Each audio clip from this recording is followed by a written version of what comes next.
Ladies and gentlemen, they wanted to demolish her office and teach her a lesson for taking the Maharashtra government head on. They wanted her to pay the price for questioning the Mumbai police, for questioning the Bollywood drugs mafia. I have said it from day one.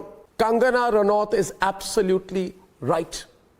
The problem with Uddhav Thackeray is that he's scared, not that he cannot handle her honesty, he's scared of Kangana Ranaut. वो सलमान जो इतना बोलता था ना, कहाँ छिपा हुआ है? ड्रग्स माफिया के बारे में एक आवाज क्यों नहीं उसकी? बोलती बंद क्यों? इतनी देर मैंने इकोनॉमी और अनएम्प्लॉयमेंट की बात की, तुम लोग को कुछ समझ में आता है कि नहीं आता है? कुछ ढंग की बातें सुनो, समझो, देखो कि देश में क्या हो रहा है और अपने साथ क्या तुम लोग को करना है, इस बात को तो कम से कम समझो। बड़े आए रिया सुशांत कंगना देखने वाले। नेक काम में देरी डेरोगेटरी है क्योंकि सब्सक्राइब के साथ बेल आइकन मैंडेटरी है।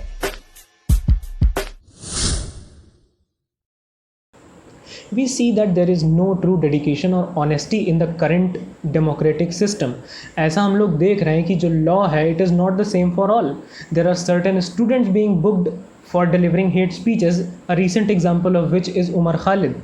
उमर खालिद के केस में ये देखा गया कि उन्होंने प्रोवोकेटिव स्पीच दी थी जिसमें उन्होंने कहा कि सब हिंदुस्तानी बाहर निकलेंगे, सड़कों पर उतरेंगे, रिवोल्ट होगा, ऐसा होगा, वैसा होगा। पूरी स्पीच को सुना गया तो उसमें ये पता चला कि उन्होंने महात्मा गांधी के प्रिंसिपल्स की बात की थी, अहिंसा की बात की थी, सत्याग्रह की बात की थी।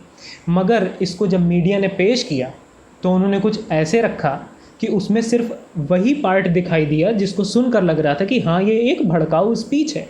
तो ये देखने की ज़रूरत है कि आपको कितना ज़्यादा फैक्ट दिखाया जा रहा है और जितना दिखाया जा रहा है उसके आगे कुछ है या नहीं है। मास्टरमाइंड उमर खालिद पकड़ा गया है। उमर खालिद को मेरे हिसाब से फरवरी में ही गिरफ्तार कर लिया जाना था। Students are being charge under UAPA, that is unlawful activities prevention act, और इसके तहत anybody could be branded as a terrorist. अब ये जितने भी स्टूडेंट्स हैं, चलिए हम इनको मान लें, टेररिज्म की कोई भी एज नहीं होती, ठीक। अब उसके चलते मान लीजिए कोई स्टूडेंट अगर टेररिज्म की राह पर उतर गया तो भी उस केस में अगर किसी स्टूडेंट पर आप UAPA लगाते हैं, उसे टेररिस्ट घोषित कर देते हैं, तो उसका करियर फ्यूचर तो सब बर्बाद हो गया। और बीइंग अ लॉ स्टूडेंट आपको ये बता रहा हूँ कि इंडिया की डेमोक्रेसी में रिफॉर्मेटिव सिस्टम माना गया है। जब भी किसी को पनिशमेंट दिया जाता है तो ये भी उम्मीद की जाती है कि अगर वो फ्यूचर में एक अच्छा बिहेवियर डेवलप कर ले तो उसे छोड़ दिया जाता है, उसे उसके पनिशमेंट को कम कर दिया जाता है। तो अगर मान लीजिए किसी के ऊपर, किसी स्टूडेंट पर UAPA लगा हुआ है और अगर उसके साथ उसको अगर टेररिस्ट घोषित कर दिया गया है तो उसके ऊपर ये रिफॉर्मेटिव थ्योरी तो बिल्कुल नहीं अप्लाई हो पाएगी, क्योंकि उसे सोसाइटी बाद में एक्सेप्ट करेगी ही नहीं अगर वो अच्छे बिहेवियर के बाद भी बाहर जाता है। तो there needs to be some leniency to apply such provisions on students. The legal system demands transparency and it is not found in every case. We see that there are certain funds that are being allocated to localities or areas and those funds are managed by the candidates you so choose and bring to power. अब ऐसा होता है कि आपको नहीं पता चलता कि सभासद ने कितने ज़्यादा पैसे लोकेलिटी में या म्यूनसिपल एरिया में कितना ज़्यादा खर्च किया, आप नहीं कह सकते, क्योंकि वो ट्रांसपेरेंसी मेंटेन ही नहीं करते। आपको पता ही नहीं चलता कि जितने पैसे मिले उसका क्या हिसाब है। Similarly, talking about the much controversial PM Cares Fund, बहुत सारे लोगों ने ऐसी बात कही, उन्होंने कहा कि PM Cares में कितना पैसा कहाँ कहाँ खर्च हुआ है हमें बताया जाए। लोगों ने RTI तक डाल दिया।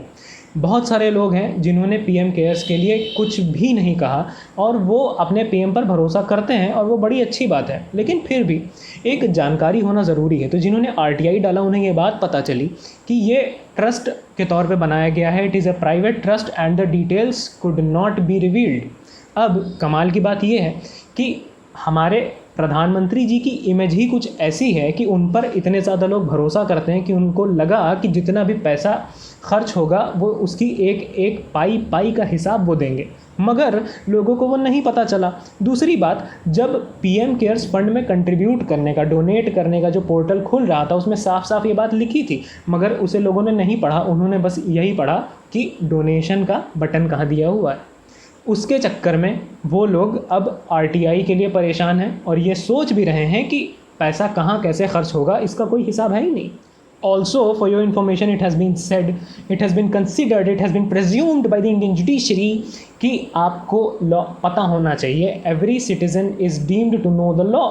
अगर आपको लॉ नहीं पता तो इसमें आपकी गलती है. जहाँ पर भी आप पैसे डोनेट करने जा रहे थे, पीएम केयर्स में आप डोनेट करने जा रहे थे, तो उसमें साफ साफ लिखा हुआ था कि ये ट्रस्ट है, ये किस तरह से बनाया गया है. तो आपको पता होना चाहिए था, आपको पढ़ लेना चाहिए था कि आप पैसे कहाँ पर देने जा रहे हो और इसके ऊपर आरटीआई मान्य होगी या नहीं होगी. वैसे कोई बात नहीं, देर आए दुरुस्त आए. This is the first lesson of आत्मनिर्भरता. Talking about the accountability that has evidently perished from the Indian legal system. जब भी कोई भी बात होती है, अगर इंडिया में कोई भी मेजर इवेंट हो रहा है तो उसको हमेशा लिंक किया जाता है जो भी हो रहा है मोदी जी की वजह से हो रहा है, हमारे प्रधानमंत्री मोदी जी. चलिए ठीक है, जो कुछ भी है कोई बात नहीं. बस इतनी है कि PM Modi does not attend any press conferences.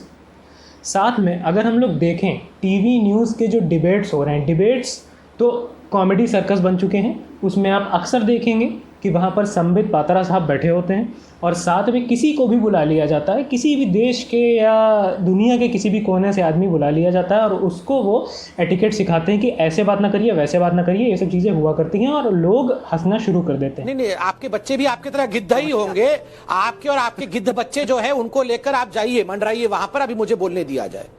Talking about our invincible finance minister Nirmala Sitharaman ji, जब भी वो कोई भी प्रेस कॉन्फ्रेंस में आती हैं तो अक्सर ऐसा होता है कि उनके द्वारा पेश किया हुआ जो फाइनेंस प्रपोजल होता है उसमें कॉमन मैन के लिए अच्छे खासे झटके होते हैं, या फिर ऐसा होता है कि उसमें प्राइस हाइक के प्रपोजल होते हैं, या फिर ऐसा भी होता है कभी कभी, जैसा कि उन्होंने एक बार ऐसा किया है कि कोरोना वायरस को एक एक्ट ऑफ गॉड घोषित करके कह दिया मैं और कुछ नहीं कर सकती. Experience is not a sufficient benchmark to rely on. मैंने इस टॉपिक को छेड़ने से पहले सबसे पहले ये सर्च किया कि अमेरिका में प्रेसिडेंट बनने के लिए कोई एजुकेशनल क्वालिफ़िकेशन की ज़रूरत है क्या. नहीं भाई, एजुकेशनल क्वालिफ़िकेशन की ज़रूरत वहाँ भी नहीं पड़ती. मगर अब देखने की बात यह है कि जो दुनिया हमेशा से करती आई है, क्या वो आज भी उतना ही कन्वीनियंट है जितना पहले था? क्या वक्त की ज़रूरत यही बोलती है? हम लोग अगर देखें तो हमें एक रिफॉर्म की ज़रूरत है. आज इंडिया के अगर कंटेक्स्ट में देखा जाए, एक एक इंसान कहीं ना कहीं रिलीजियस कंट्रोवर्सी में उलझा है. अब आप इस बात को अगर गौर करें तो आप देखेंगे कि आज का जो युवा है उनको सिर्फ इसी चीज़ में ये पड़े हुए हैं कि उनके मोदी जी को कोई कुछ ना बोल दे या फिर उनके धर्म को कोई कुछ ना बोल दे. ये कोई भी हो, हिंदू, मुस्लिम, सिख, ईसाई, सब इसी चीज़ में फंसे हुए हैं और मुझे समझ में नहीं आता है कि ये बात कहाँ तक चलेगी. हमें एजुकेशनल सेक्टर में ध्यान देने की ज़रूरत है. इंडिया को ज़रूरत है कि वो जॉब्स प्रोवाइड करे, ना कि इस तरह के आइडियाज़ जो एक नैरो माइंडेडनेस को जन्म देते हैं. With the onset of the initiative of Digital India, we saw that we got internet in much cheaper rates than before. लेकिन फिर भी हम लोगों को ज़रूरत है कि किस तरह से हम लोगों को जॉब्स के लिए ट्रेनिंग्स मिलें, ज़्यादा से ज़्यादा उसमें लोगों का पार्टिसिपेशन इंश्योर हो. आजकल लोग इंटरनेट पर इतनी ज़्यादा डिपेंडेंसी कर चुके हैं कि जब तक वो सुबह वॉशरूम जाने से पहले जब तक अपना फ़ोन नहीं चेक कर लेते तब तक उनको सुकून नहीं आता है. तो इन आदतों को ख़त्म करने की ज़रूरत है और काफ़ी प्रोग्रेसिव माइंडसेट की ज़रूरत है इंडिया को आगे बढ़ाने के लिए.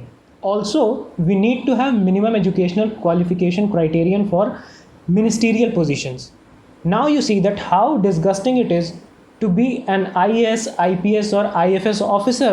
उसके बाद भी आप गवर्न होते हो, आप किसकी डायरेक्शन में रहते हो, उनके जिनको आप जानते हो कि उनसे ज़्यादा पढ़े लिखे तो आप हो. Talking about the police, we really need reforms for police and we need proper amendments in the police act by which they are governed. वो गज़ेटेड हॉलीडेज़ पर भी सेल्फलेसली काम करते हैं. तो आप सोचिए कि उन्हें एक ज़रा सी सैलरी देना, उनका जो पुलिस एक्ट है उसमें ख़ुद सैलरी के लिए सिर्फ यही प्रोविज़न है कि जो एप्रोप्रिएट गवर्नमेंट है वो सिर्फ और सिर्फ उनकी सैलरी डिसाइड कर देगी. बाकी उनके बारे में कुछ ऐसा ख़ास नहीं कहा गया है और ये बहुत ही ज़्यादा डेडिकेशन वाली जॉब है और बहुत ही थैंकलेस टाइप की जॉब है. तो और बहुत सारे लोग इस तरह के भी हैं जो ये ऐसा कंसेप्शन रखते हैं कि जो पुलिस वाले हैं वो रिश्वत खाते हैं, ऐसा करते हैं, वैसा करते हैं, उल्टे सीधे काम करते हैं। तो आप ये देखिए कि अगर उनकी सैलरी, अगर उनका एक सैलरी हाइक हो जाएगा तो उनको कितना ज़्यादा फ़ायदा होगा, और जो लोगों के अंदर जो मिसकंसेप्शंस आए हैं कभी ना कभी, वो भी दूर होने का काफ़ी अच्छा चांस है। Just take a look at the effects of the coronavirus pandemic. The international borders got sealed, the international trade got affected. जितना भी टूरिज़्म था वो ठप हो गया, जितने भी जॉब लॉसेस हैं वो अच्छे खासे बढ़ गए। India is still a developing country, we lack infrastructure. अब अगर हम लोग देखें, जो 2 महीने पहले आज से जो एग्ज़ामिनेशन लेने का जो मुद्दा उठा था, जिसमें ये बात कही गई कि एग्ज़ाम होना चाहिए कि नहीं होना चाहिए, जब इस पर कोई डिसीजन सही से नहीं आ रहा था, तो उस बीच हमारे जो एजुकेशन मिनिस्टर हैं उन्होंने खुद ये बात, in one of his interviews he said this, कि हमारे पास इंफ्रास्ट्रक्चर की कमी है। इंडिया में सिर्फ लगभग 20% स्टूडेंट्स के पास अपने खुद के घर में कंप्यूटर है। ऐसे में ऑनलाइन क्लासेस लेना काफ़ी मुश्किल की बात है। पैंडेमिक का टाइम है, बाहर निकलना सही नहीं रहेगा, ढंग की बात नहीं है, लेकिन फिर भी अब जब उनके पास कोई चारा नहीं बचा है तो आप देख ही रहे हैं कि किस तरह से अब एग्ज़ाम्स के लिए डेट शीट्स लोगों की आ चुकी हैं और लोग एग्ज़ाम देने के लिए किसी न किसी तरह तैयार हो रहे हैं। हाल ही में भी जो नीट का एग्ज़ाम हुआ उसमें बहुत सारे स्टूडेंट्स वो नहीं पहुंच सके एग्ज़ाम देने के लिए सेंटर्स पर, और बाद में उनके इंटरव्यूज़ भी आए जिसमें बच्चों ने अपने खुद इवन वीडियोस बना तक के डाले हैं और ये बताया है कि किस तरह से वो सेंटर पर एग्ज़ाम देने नहीं पहुँच पाए। इसके चलते ये जो मेक इन इंडिया और बॉयकॉट चाइना तरह के कैंपेन्स चल रहे हैं, ये चलाना कहाँ तक ठीक है। मेक इन इंडिया तो चलिए एक अच्छा इनिशिएटिव है जिसमें ये बात कही गई है कि आप ज़्यादा से ज़्यादा चीज़ों को इंडिया में बनाओ, मगर फिर भी जिस तरह से आप देख रहे हैं कि चाइना के ऐप्स को बैन किया जा रहा है and main stream media is calling it a bloody retaliation, how do you think it is good for India? Boycott China की अगर हम लोग बात करें तो आप ये खुद देखिए कि चाइना किस तरह से मेन मार्केट में, किस तरह से उसका इंटरवेंशन है, वो कितना ज़्यादा इन्वॉल्व्ड है सारी मार्केटिंग एक्टिविटीज़ में। तो बॉयकॉट चाइना जैसा जो इनिशिएटिव है इसको चलाना कुछ सही तो नहीं लगता। और अगर ये कमेंट सुनकर आप चाह रहे हो मुझे गाली देना, तो मैं एक आपसे ज़रूर बात कहूँगा, प्लीज़ इंश्योर कि आप जिस डिवाइस से ये वीडियो देख रहे हैं, प्लीज़ इंश्योर कि वो चाइना का बना हुआ कोई मोबाइल ना हो, neither it should be assembled in China nor made in China. Some people do drugs while others watch Sudarshan News and Republic TV. अब आप ये देखिए, सुदर्शन न्यूज़ के बारे में आपने रिसेंट न्यूज़ तो पढ़ी ही होगी कि वो किस कंट्रोवर्सी में फंसे थे। उन्होंने एक शो चलाया जिसके होस्ट थे सुरेश चौहान के, यूपीएससी जिहाद नाम का शो चलाया गया, जिसमें उन्होंने काफ़ी कुछ यूपीएससी के बारे में कहा कि किस तरह से मुसलमानों की यूपीएससी में घुसपैठ हो रही है, और यूपीएससी की क्रेडिबिलिटी पर भी उन्होंने सवाल उठा दिए थे। इसके चलते जुडिशरी ने ये बात कही कि ये इस तरह का शो बहुत ही कंट्रोवर्शियल शो है, इस तरह का शो बहुत कम्युनलाइज करने वाला शो है, और इसके ब्रॉडकास्ट पर रोक लगा दी गई थी। मगर फिर भी आप ये देखिए कि once a flame has been ignited, after the fire goes off, the burns still are retained. मैं इस बात का जिक्र करता हूं कि देश का हिंदू समाज यदि इनके पीछे नहीं यदि सचेत हुआ, संगठित नहीं हुआ, तो ये गद्दार कल जाकर के फिर से देश विभाजन की बात कर सकते हैं। मैं एक बार और कहना चाहूंगा कि सबसे पहले कुरान पर प्रतिबंध लगना चाहिए, क्योंकि कुरान ही जो है वो आतंकवाद की पाठशाला है। Similarly, majority of the mainstream media is busy doing shows revolving around the murder mystery, that biggest death case of Sushant Singh Rajput, जिसको कभी मर्डर का भी नाम दिया जाता है, तभी मर्डर मिस्ट्री मुंह से निकल गया। और इसी तरह से न जाने कितने सारे केसेस जो इससे लिंक किए गए हैं, जो कि अब धीरे धीरे सुशांत सिंह राजपूत का नाम खो करके कंगना रनौत पर आकर के टिक गए हैं। बीच में एक ड्रग का केस चला था, ड्रग्स माफिया की बात आई थी, जिसमें रिया चक्रवर्ती तो एनसीबी द्वारा अरेस्ट हो चुकी हैं। साथ में मीडिया ट्रायल जो अलग से चल रहा था, और कंगना रनौत के वीडियोस आजकल हद से ज़्यादा वायरल हो रहे हैं।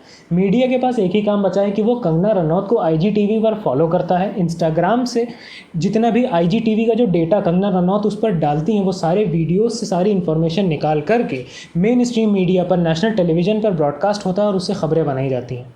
the media should really be put in check. There should be some authority to check what kind of news is being broadcasted and what the viewers actually want to see. अब बहुत सारे लोग हैं जिनकी आंखें खुल रही हैं और वो नहीं चाहते अब सेम टू सेम खबर को अलग अलग तरीके से उसके प्लॉट ट्विस्ट्स को सुनना. There is some real news standing out there which is being unnoticed by the media. तो दूसरी न्यूज़ को भी दिखाना बहुत ज़्यादा ज़रूरी है along with Sushant murder mystery and let CBI and NCB do whatever the thing they are being allotted to do. तो मीडिया का ट्रायल इतना ज़्यादा इंटरवेंशन और इतना ज़्यादा किसी को भी फ्रेम करना दिखाना वो सही बिल्कुल नहीं माना जाता है और काफ़ी ज़्यादा ज़रूरत है इस तरह के रिफॉर्म्स की कि हर एक चीज़ बैलेंस्ड वे में हो, हर एक चीज़ का एक प्रॉपर अथॉरिटी चेकअप हो ताकि सब कुछ सही से चल सके. अगर थोड़ा सा भी भगवान ने दी हो तो जरा उपयोग करो. These are a few of the innumerable measures that India needs to take so as to become better than what it is today.